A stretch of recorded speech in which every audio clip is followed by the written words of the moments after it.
வயநாட்டில் நிலச்சரிவு ஏற்பட்டதில் 300க்கும் மேற்பட்டவர்கள்லாம் இறந்து போயிட்டாங்க. இதை ஆய்வு பண்ணுறதுக்காக நடிகரும் எம்பியுமான மோகன்லால் அவர்கள் சுற்றுப்பயணம் மேற்கொண்டார். அவர் ராணுவ உடையில் தான் வந்தார். அதுக்கு காரணம் பார்த்தீங்கன்னா 2009 லெப்டினன்ட் கர்னல் அந்தஸ்தை இந்திய ராணுவம் வழங்கப்பட்டுச்சு மோகன்லாலுக்கு.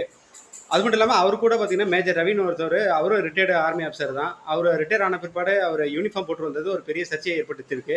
அவர் அருண் சொல்லிட்டு ரிட்டையர் ஆஃபீஸர் என்ன பண்ணியிருக்காரு, மேஜர் ரவிங்கிறவர் எப்படி ரிட்டையர் ஆன பிறகு யூனிஃபார்ம் போட்டுட்டு வரலாம் அப்படின்னு சொல்லிட்டு அவர் மேலே ஒழுங்கு நடவடிக்கை எடுக்கணும்னு சொல்லியிருக்காங்க. இது தேச பாதுகாப்புக்கு அச்சுறுத்தல் ஏற்படும்ட்டு. அதே போல் ஒரு மாணவன் கேரளாவை சேர்ந்த ரியான் அப்படின்னு ஒரு மாணவர் என்ன பண்ணியிருக்காரு, இந்திய ராணுவத்தை பாராட்டி எழுதியிருக்காரு. நான் வருங்காலத்தில் பெரியவன் ஆன பிற்பாடு நான் இந்திய ராணுவத்தை சேர்ந்து நான் தேசத்துக்கு சேவையாற்ற வேணும். இந்த வயநாட்டில் நிலச்சரிவின் போது பாதிப்பான நேரங்களில் இந்திய ராணுவம் எப்படி இக்கட்டான சூழ்நிலையை எப்படி கையாளுறாங்க, எப்படி பொதுமக்கள்லாம் கவர்ந்து பண்ணுறாங்க அப்படின்னு சொல்லிட்டு பார்த்ததுல எனக்கு ஒரு உத்வேகம் கிடைச்சிருக்கு அப்படின்னு சொல்லிட்டு இந்திய ராணுவத்துக்கு ஒரு லெட்டர் எழுதியிருக்காரு. இந்திய ராணுவம் அதுக்கு பதில் அளிச்சிருக்கு.